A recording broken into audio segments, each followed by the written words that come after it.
Hello friends, मैं दीपक कुमार एक बार फिर आप सभी दोस्तों का आपके अपने यूट्यूब चैनल एलएस क्लास में स्वागत करता हूं। तो दोस्तों, आज की इस वीडियो में पढ़ने वाले हैं विश्व के चिन्ह तथा प्रतीक। आज हम इनके बारे में जानेंगे कि हमें किस तरफ निर्देशित करते हैं। सारी चीज़ें यहाँ पर समझते हुए यहाँ पर इनको एक बार समझ लेते हैं कि किस प्रकार ये जो चिन्ह होते हैं और क्या इनका प्रयोग होता है और कहाँ पर होता है। तो आइए आज की इस वीडियो को शुरू करते हैं। तो सबसे पहले यहाँ पर विश्व के चिन्ह तथा प्रतीक, तो एक एक करके यहाँ पर डिस्कस करेंगे सभी को। तो सबसे पहला यहाँ पर प्रतीक है आपका रेड क्रॉस। तो आपने देखा होगा कि आपका जो इस प्रकार का एक सिंबल होता है, प्लस का चिन्ह होता है जिसे हम रेड क्रॉस बोलते हैं। तो ये जो सिंबल होता है ये किस लिए यानी किस तरफ हमें निर्देशित करता है, तो ये देखिए डॉक्टरी सहायता का प्रतीक होता है। यानी जो रेड क्रॉस है आपका, आपको याद रखना है डॉक्टरी सहायता का प्रतीक।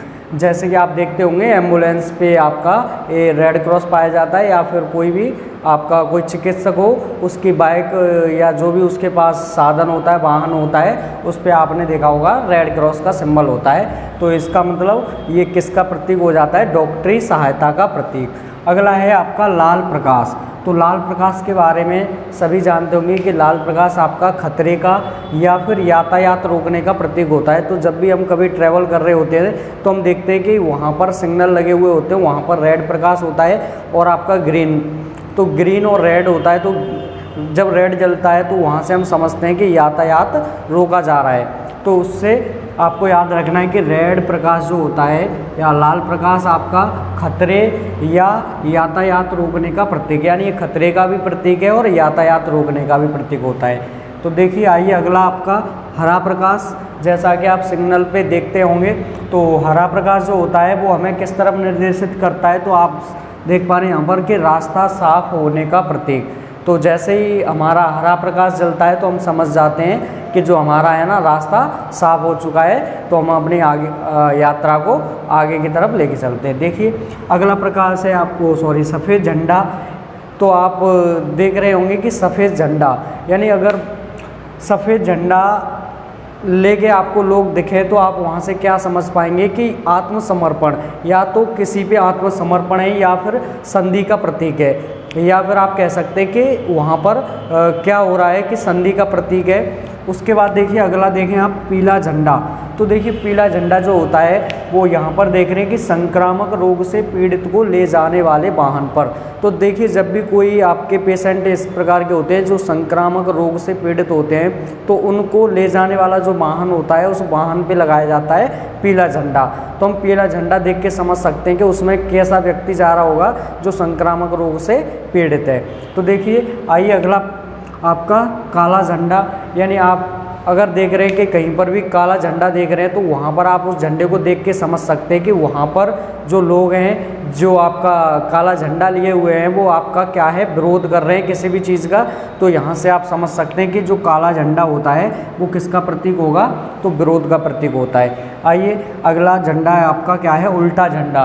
तो देखिए फ्रेंड्स, कभी भी अगर आप कभी देख रहे हैं कहीं पे भी उल्टा झंडा देख रहे हैं तो आप वहाँ से समझ जाएंगे कि जो अगर आपने उल्टा झंडा देखा तो वहाँ पर आप समझ जाएंगे कि यहाँ पर क्या है, कोई संकट है। यानी हमें निर्देशित किया जाता है कि वहाँ पर संकट है इस माध्यम से, यानी उल्टा झंडा करके। तो आपको याद रखना है कि जो उल्टा झंडा होता है वो संकट का प्रतीक होता है। तो इसी प्रकार अगला होता है देखिए आधा झंडा झुकना।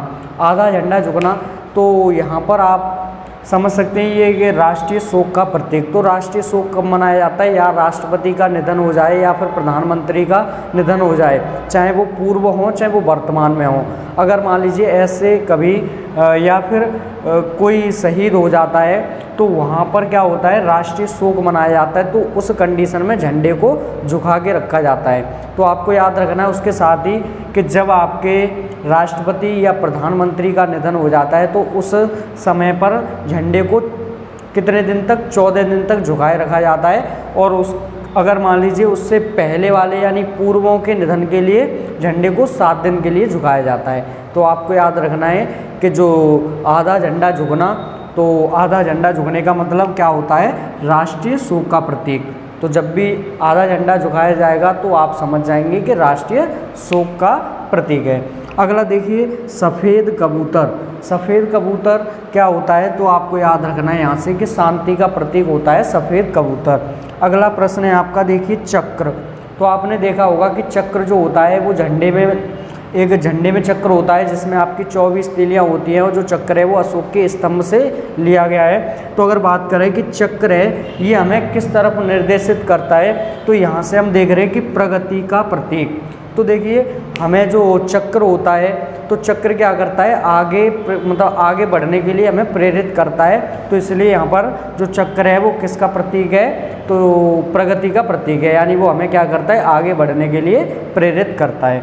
अगला देखिए यहाँ पर कलम है, यानी जो कलम होती है हमारी, कलम क्या होती है, एक संस्कृति और सभ्यता का प्रतीक होता है। तो कलम के बारे में आप याद रखेंगे कि कलम जो होती है संस्कृति और सभ्यता का प्रतीक है। और सेम जो कमल होता है, यानी कमल का फूल जो होता है वो भी आपका सेम होता है, यानी संस्कृति और सभ्यता का प्रतीक होता है। तो फ्रेंड्स ये जो प्रश्न है आपके किसी न किसी परीक्षा में इनसे एक न एक क्वेश्चन आपसे अवश्य पूछा जाता है। आप इनको अच्छे से एक बार नोट डाउन भी कर लें और इनको याद भी रखें।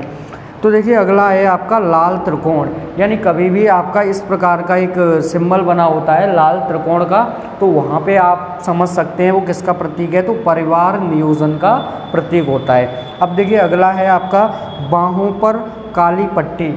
बाहों पर काली पट्टी आपका होता है विरोध या दुख का प्रतीक। तो जब भी कभी भीड़ देखें आप कैसी बाहों पर काली पट्टी बंधी हो, और यानी बाहों पर काली पट्टी जब बांधे हुए आपको भीड़ मिलती है, तो आप वहाँ पर समझ सकते हैं कि या तो लोग आपका किसी चीज़ का विरोध कर रहे हैं या फिर वहाँ पर किसी कैसा भी कोई भी दुख है।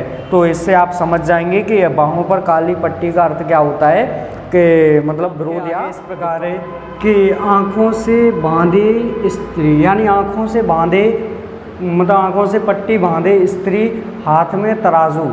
ऐसी जहाँ पर भी आपको दिखते हैं, यानी आँखों से बांधे पट्टी और हाथ में तराजू होता है, तो वो हमें किस तरफ निर्देशित करता है कि वो क्या है, न्याय का प्रतीक है।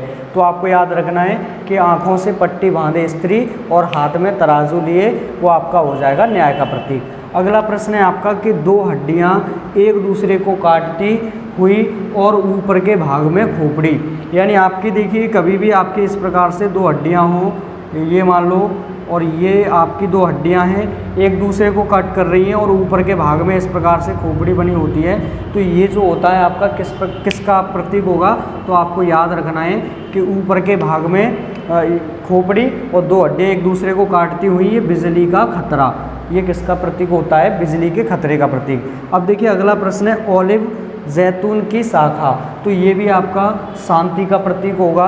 और अगला देखिए सितारे और पट्टियाँ ओल्ड ग्लोरी, तो इस प्रकार का सिंबल अगर आप देखेंगे तो वो किसके झंडे पर मिलेगा, अमेरिका का राष्ट्रीय झंडा, यानी जो सितारे और पट्टियाँ ओल्ड ग्लोरी ये आपका राष्ट्रीय अमेरिका का राष्ट्रीय झंडा होता है। तो इस प्रकार से आपने जो प्रश्न देखे सारे प्रश्न आपके इम्पोर्टेंट थे और काफ़ी अच्छे प्रश्न थे। तो अगर आपको ये वीडियो अच्छा लगा है तो एक बार आप इनको नोट ज़रूर कर लें। तो मिलते हैं कल नेक्स्ट वीडियो में ऐसे ही किसी इंटरेस्टिंग टॉपिक के साथ में, और वीडियो देखने के लिए बहुत बहुत धन्यवाद।